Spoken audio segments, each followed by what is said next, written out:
आप जानते हो कि एक सबसे कीमती बात जो आंखों के बारे में कही जाती है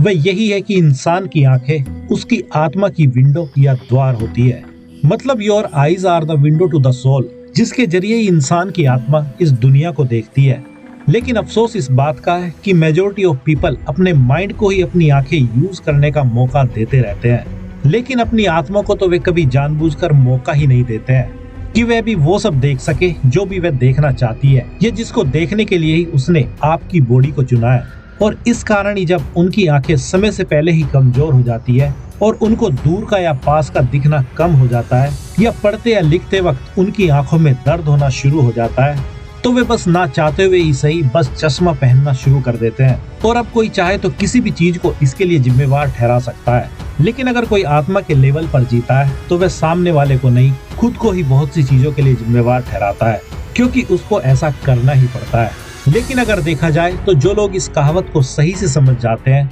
वे ही शायद अपनी आंखों की कमजोरी और चश्मे की मजबूरी से खुद को बचा सकते हैं। तो चलिए आज इस कहावत को भी डिकोड करते हैं, आखिरकार इसके पीछे कौन सा डीप सीक्रेट छिपा है। इसलिए अब अगर इंसान की आंखों को अगर उसकी आत्मा की विंडो या द्वार मान ही लिया जाए तो इसके दो मतलब हो सकते हैं, जिसमें से पहला तो यही है कि अगर किसी इंसान की आंखों में देखा जाए तो उसके दिलो दिमाग में अभी क्या चल रहा है बहुत हद तक इसके बारे में पता लगाया जा सकता है। जबकि यह भी बहुत हद तक सही है कि इंसान की जबान झूठ बोल सकती है, बॉडी के दूसरे पार्ट भी झूठी एक्टिंग कर सकते हैं, लेकिन आंखें विचार और इमोशंस के साथ तुरंत के तुरंत ही बदलती जाती है और खुशी, दुख, चिंता, एक्साइटमेंट सब कुछ बयान करती जाती है। और इसका दूसरा मतलब यही है कि हमारे अंदर जो चेतना या कॉन्शियसनेस या आत्मा है वह इस दुनिया को हमारी आंखों से देखना चाहती है, इसलिए आंखों को आत्मा का द्वार कहा जाता है। लेकिन अब हो सकता है कि आप यही कहें कि हमारे पास तो आंखों के अलावा और भी तो इंद्रियां होती है जो आंखों के जैसे ही अपने अपने काम करती है,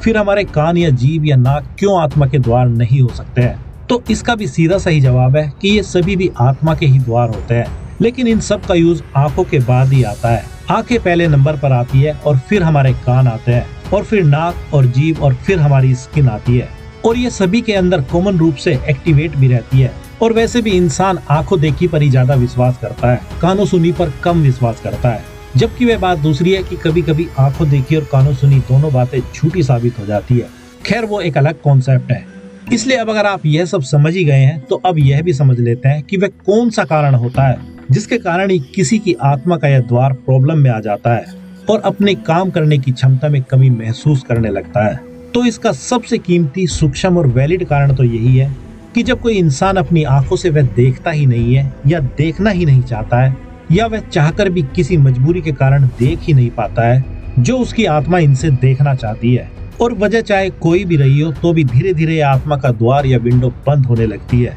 मतलब आंखें अपनी काम करने की क्षमता खोने लगती है। जिसको अगर एक सिंपल उदाहरण के तौर पर समझा जाए तो जरा एक मिनट के लिए सोचिए कि आप दिन भर क्या देखते हैं और क्यों देखते हैं, और क्या आप वाकई उसको देखना चाहते हैं। और जो कुछ भी आप देखते हैं उसको देखने के बाद भी आपको बहुत ज्यादा सुकून ही मिलता है, तो आपको मुबारक हो, आप अपनी आत्मा के द्वार मतलब अपनी आंखों का सही यूज कर रहे हैं। लेकिन अगर आप कुछ भी वैसा नहीं देख रहे हैं जो आपकी आत्मा या आपका दिल चाहता है, तो फिर आपकी आत्मा का यह द्वार खतरे में है। क्योंकि अभी हो सकता है आपको यह बात थोड़ी अजीब लग रही हो, लेकिन जब आप सूक्ष्म लेवल पर चीजों को समझने की कोशिश करोगे तो इसको पूरी तरह से सच पाओगे। इसलिए अब यह तो हुआ सबसे सूक्ष्म लेवल जिसके कारण किसी की आंखें कमजोर हो जाती है। और अब अगर दूसरे बड़े कारण की बात करें तो इसमें हमारी खुद की ही राय और बिलीव्स आते हैं कि हम अपनी आंखों के बारे में क्या राय रखते हैं और रखते भी हैं या नहीं रखते हैं। जैसे आजकल के पेरेंट्स जाने अनजाने ही अपने बच्चों के मन में कुछ इस तरह के विचार डाल देते हैं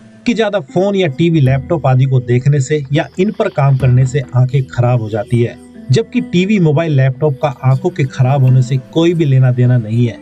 जबकि ऐसा करके या कहकर हम बच्चों को टीवी, मोबाइल, लैपटॉप आदि की मदद से कुछ नया सीखने या ज्यादा देर तक इन पर काम करने से रोक देते हैं। और रही बात मोबाइल, लैपटॉप आदि की, तो अगर आने वाले भविष्य में सारे काम सभी को इन्हीं पर करने पड़े तो तब उन्हीं लोगों की आंखें सबसे जल्दी जवाब दे सकती है जिनको बचपन में इस तरह की बातें बताई गई थी कि ज्यादा मोबाइल या लैपटॉप आंखों को नुकसान पहुंचाते हैं। और यह बात उनके मन में कहीं न कहीं बहुत गहरे बैठ भी गई है।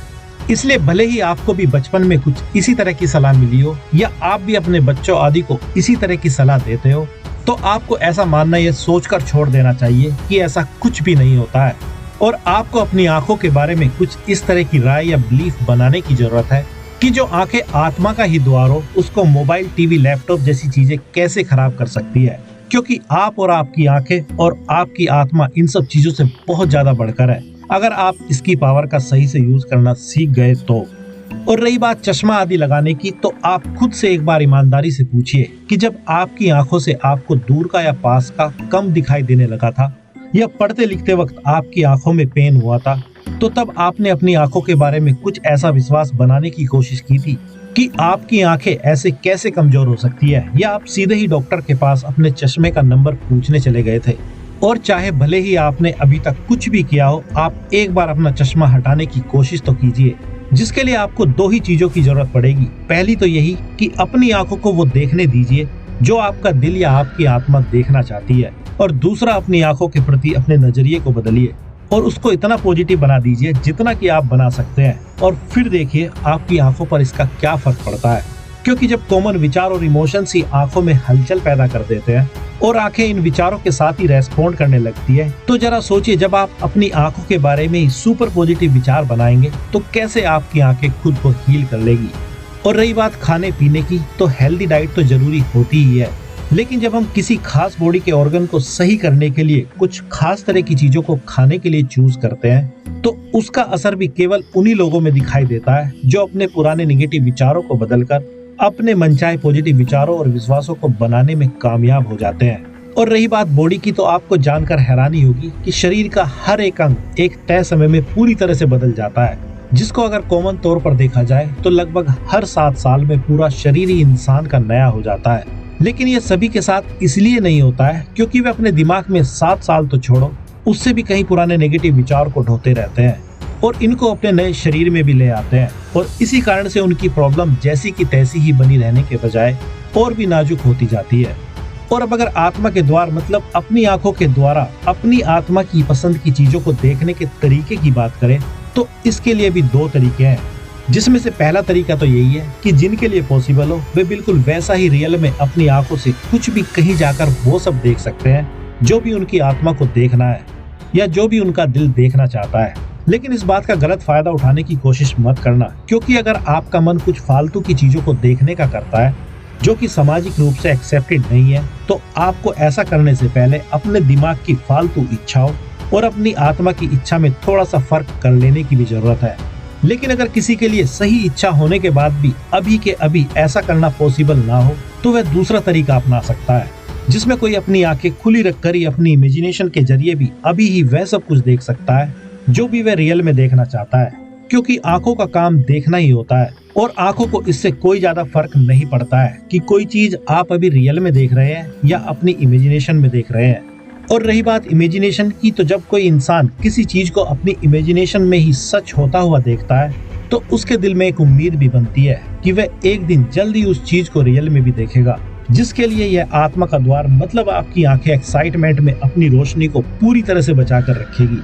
लेकिन अगर आप निराश हुए और हर चीज से अपनी आंखें बंद करने की कोशिश की, तो आपके साथ क्या होगा इसका अंदाजा तो अब शायद आप लगा ही सकते हैं। और अगर आपको अपनी आंखों को हमेशा ही हेल्दी रखना हो, तो आपको कोई भी एक एक्सरसाइज अपनी आंखों के लिए यह सोचकर चूज कर लेनी चाहिए कि जब तक आप इस एक्सरसाइज को करते रहेंगे, तब तक आपकी आंखें और उसकी रोशनी इतनी तेज रहेगी कि वह रात के घने अंधेरे में भी सही से देख पाएगी। जैसे आप चाहे तो त्राटक जैसे ध्यान को चूज कर सकते हैं, जिसमें आपको अपनी आंखों को किसी चीज पर पूरे फोकस के साथ देखते हुए कुछ मिनटों तक ध्यान लगाना होता है, जिसके कारण ही आपकी आंखें आपके माइंड की चीजों को खोजना बंद करके वह देखना शुरू कर देती है जो आपकी आंखें वास्तव में देखना चाहती है। या आपको कुछ इस तरह के ख्याल या विजन्स आने लगते हैं जो भी आपकी आंखें देखना चाहती है या आपकी आत्मा देखना या करना चाहती है। इसलिए अब अगर इंसान की आत्मा की एक कॉमन चाहत की बात करें, तो वह खुद को दूसरों की मदद करते हुए देखना चाहती है और सभी को खुश देखना चाहती है। इसलिए जिनको आंखों से रिलेटेड कोई भी प्रॉब्लम है, उनके लिए हमने अपना काम कर दिया है। और आप चाहे तो आप भी किसी तक यह वीडियो शेयर करके किसी के लिए अनकंडीशनल लव वाला काम कर सकते हैं।